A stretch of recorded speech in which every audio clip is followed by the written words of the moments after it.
சொந்தங்களுக்கு வணக்கம். All India driver Prabaran, Saudi Arabia ஏற்றுலாங்க.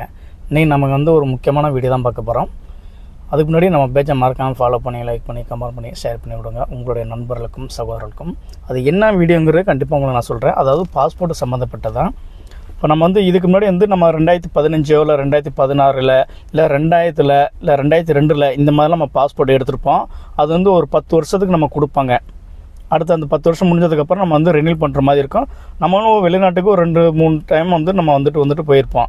இப்போ பார்த்திங்கன்னா ஒரு புதிய சட்டத்தை கொடுத்துருக்காங்க. என்ன சட்டம் பார்த்திங்கன்னா, அரபு நாடுகளுக்கு நீங்கள் மெடிக்கல் போட்டிங்கன்னா உங்களுக்கு வந்து முசானத்து ஆகாது, அதாவது வக்காலா போட முடியாதுங்கிற கண்டிஷனில் இருக்குது. என்ன காரணம் பார்த்திங்கன்னா, 2020க்கு கீழே உள்ள பாஸ்போர்ட்டு எதுவுமே உங்களுக்கு முசானத்து பண்ண முடியாது, வக்காலா போட முடியாத மாதிரி கொடுத்துருக்காங்க. அதனால் வந்து நீங்கள் பெரும்பாலும் உங்களுக்கு யாராவது மெடிக்கல் போட சொல்லி சொன்னாங்கன்னா நீங்கள் வந்து நல்லா செக் பண்ணிக்கங்க. உங்களுடைய பாஸ்போர்ட்டு 2017 இருக்குது, இல்லை 2018 இருக்குது, இல்லை 2019 இருந்துச்சுன்னா கூட உங்களுக்கு வந்து முசானத்து பண்ண முடியாது, பாஸ்போர்ட்டு ஸ்டாம்பிங் பண்ண முடியாதுங்க. ஸ்டாம்பிங்கு இந்தியன் எம்பசிக்கு, சவுதி எம்பசிக்கு போகாது. அதனால் என்னோடய பாஸ்போர்ட் இன்னும் வந்து எனக்கு 5 வருஷம் கரண்டில் இருக்குங்க, எனக்கு 5 வருஷம் நல்லா லைவில் இருக்குது, இன்னும் எனக்கு 7 வருஷம் லைவில் இருக்குங்க, இன்னும் எனக்கு 3 வருஷம் லைவில் இருக்குங்க, நான் இப்படியே நான் ரினியூல் பண்ணணும் அப்படின்னு கேட்டிங்கன்னா, இப்போ வந்து இந்த மாதிரி ஒரு சட்டம் கொடுத்துருக்காங்க. அதனால தான் இந்த ஒரு வீடியோ உங்களுக்கு கண்டிப்பாக நம்ம ஷேர் பண்ணணும். நம்மளோட ஃபாலோ பண்ணக்கூடிய நண்பர்களுக்கு நம்ம கண்டிப்பாக நம்ம தெரியப்படுத்தணும் தான் உங்களுக்கு நான் அப்டேட் கொடுக்குறேன். உங்களுக்கு ஒரு சில ஆடியோ கொடுக்குறேன், அந்த ஆடியோ கேட்டுக்கோங்க. கேட்டுக்கிட்டு உங்களை யாராவது நீங்கள் மெடிக்கல் போங்கன்னு சொல்லி சொன்னால் கூட நீங்கள் தயவுசெய்து போக வேண்டாம். நீங்கள் நல்லா கன்ஃபார்ம் பண்ணிட்டு மெடிக்கலுக்கு போங்க. ஒருவேளை நீங்கள் மெடிக்கல் போட்டிங்கன்னு வச்சுங்களேன், 10,000 நமக்கு லாஸ் ஆயிரும். சரிங்களா, 10,000 லாஸ் ஆயிரும். அதனால் கன்ஃபார்ம் பண்ணிவிட்டு அதுக்கப்புறம் எதாக இருந்தாலும் நீங்கள் மெடிக்கல் போங்க.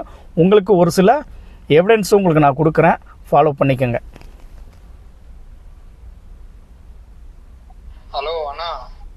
ஹலோ அண்ணா, பாருங்க, நாளைக்கு மெடிக்கல் முடிக்க வைங்க. அப்புறம் வந்து இப்போ முசானத்துல ஏற்ற முடியல, நான் புதிய சிஸ்டம் அது கேள்விப்பட்டீங்களா? 20க்கு மேல உள்ள பாஸ்போர்ட்டா இருந்தா ஓகே, 20க்கு முன்னாடி உள்ள பாஸ்போர்ட்டா இருந்தா கண்டிப்பா பாஸ்போர்ட் ரெனியூல் பண்ணணும். இப்போ அப்படி இருந்தாதான் முசானத்துல ஏற்ற முடியும்னு புதிய ரூல்ஸ் போட்டிருக்காங்க. நீங்க ஆபீஸ்ல கொஞ்சம் விசாரிங்க, உங்களுக்கு தெரிஞ்ச ஆபீஸ்ல, எனக்கு தெரிஞ்ச வரைக்கும் 2-3 ஆபீஸ்ல இதான் சொல்றாங்க. அதாவது 2020க்கு மேல உள்ள பாஸ்போர்ட் ஓகே, முசானத்துல அப்செட் ஆயிக்கும். 20க்கு முன்னாடி 19, 18 அப்படி உள்ள பாஸ்போர்ட் முசானத்துல ஏற்ற முடியாது. அவங்க கம்பல்சரி பாஸ்போர்ட்டை ரினியூல் பண்ணணும். அது கஸ்டமருக்கு கண்டிப்பா நீங்க சொல்லுங்க, ஓகேங்களா?